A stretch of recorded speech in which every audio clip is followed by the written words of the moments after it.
ઈષ્ટદેવ ભગવાન શ્રી હરિકૃષ્ણ મહારાજની અસીમ કૃપાથી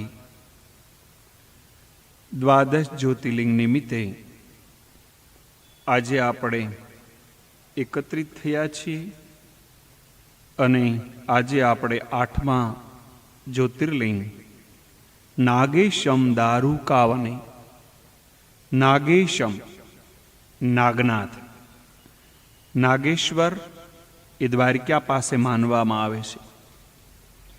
દ્વારકા પાસે દારૂકાવન છે. બીજી કલ્પના પ્રમાણે ઔરંગાબાદ પાસે નાગનાથ ભગવાન બિરાજે છે. દારૂકા નામની રાક્ષસી હતી. દારૂક નામનો રાક્ષસ એનો પતિ હતો. દારૂકાએ તપ કરી પાર્વતીજીને પ્રસન્ન કરી શક્તિની પ્રાપ્તિ કરી. પાર્વતીજી પાસેથી મેળવેલ શક્તિની રાક્ષસી ઘમંડી બની ગઈ. દારૂક રાક્ષસે પણ સત્પુરુષોને રંજાડવાનું યજ્ઞ અને ધર્મના નાશનું કાર્ય શરૂ કર્યું. પશ્ચિમના સમુદ્ર તટ પર સંપૂર્ણ સમૃદ્ધિથી ભરપૂર વન આ રાક્ષસ દંપતી પાસે હતું. આ વન આખું આ રાક્ષસ દંપતી સાથે સ્થળાંતર કરતું. રાક્ષસી દારૂકા આ વનમાં દારૂક સાથે ઈચ્છા અનુસાર વિચરણ કરતી. રાક્ષસીના ત્રાસથી ત્રાસેલા લોકો આર્વ ઋષિ પાસે મદદ માટે જાય છે. આર્વ ઋષિ તથા દેવ કૃપાથી લોકો તો રાહત અનુભવવા લાગ્યા, પણ દારૂકા ગભરાઈ ગઈ. દારૂકાએ પ્રાપ્ત વરદાનને કારણે પોતાના મળેલા વનનું જળમાં સ્થળાંતર કર્યું. હવે રાક્ષસી જળમાં રહેવા લાગી. અહીં એને ત્રાસ શરૂ કર્યો. એકવાર ઘણા બધા વાહનો માનવો સાથે ત્યાં પહોંચ્યા. રાક્ષસોએ માનવ સમુદાયને બેડીઓ પહેરાવી કારાગારમાં હડસેલી દીધા. બધી સંપત્તિ લૂંટી લીધી. આ સમુદાયમાં સુપ્રી નામનો એક વૈશ્ય હતો.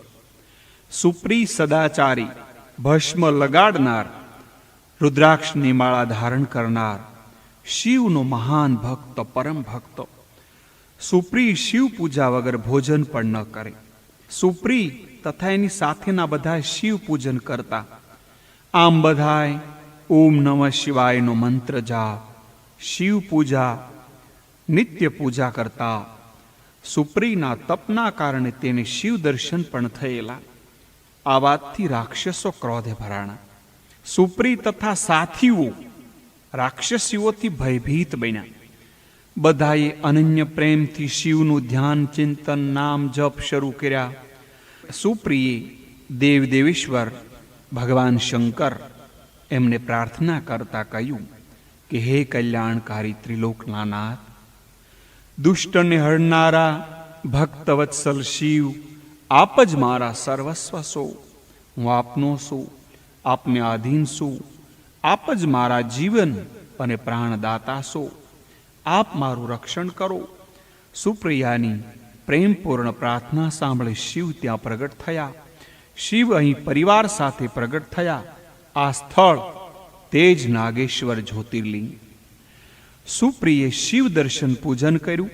રાક્ષસોને પાશુપતાસ્ત્રથી હણી સુપ્રિયની રક્ષા કરી. આ પછી આ વનમાં બ્રાહ્મણ, ક્ષત્રિય, વૈશ્ય, શુદ્ર ચારે વર્ણો માટે એમને ધર્મપાલન, નિવાસ માટે શિવે વરદાન આપ્યું. આ સ્થળમાં શિવ ધર્મના ઉપદેશક, પ્રચારક અને પ્રવર્તક રહે, મુનિગણ રહે, તમોગુણી રાક્ષસો ન રહે એવી વ્યવસ્થા થઈ.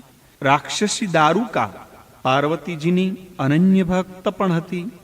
એણે પાર્વતીજીને પ્રસન્ન કરી પોતાના વંશની રક્ષાનું વરદાન માંગ્યું. આમ શિવ કૃપાથી સાત્વિક વાતાવરણ નિર્માણ થયું. તો પાર્વતીની કૃપાથી અલગ રાક્ષસી તામસી શક્તિ પણ વસી.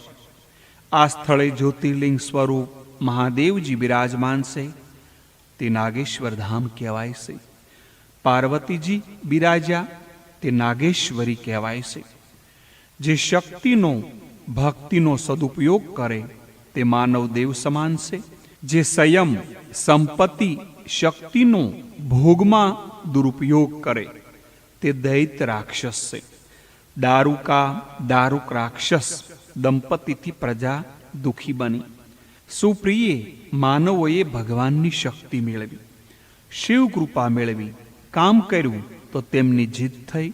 ભગવાન શિવ કામનાઓની પૂર્તિ કરનાર છે, પાતકોનો નાશ કરનાર છે, અને શિવ પૂજા, શિવ કથા પ્રસંગ એ પાપ હરનાર છે.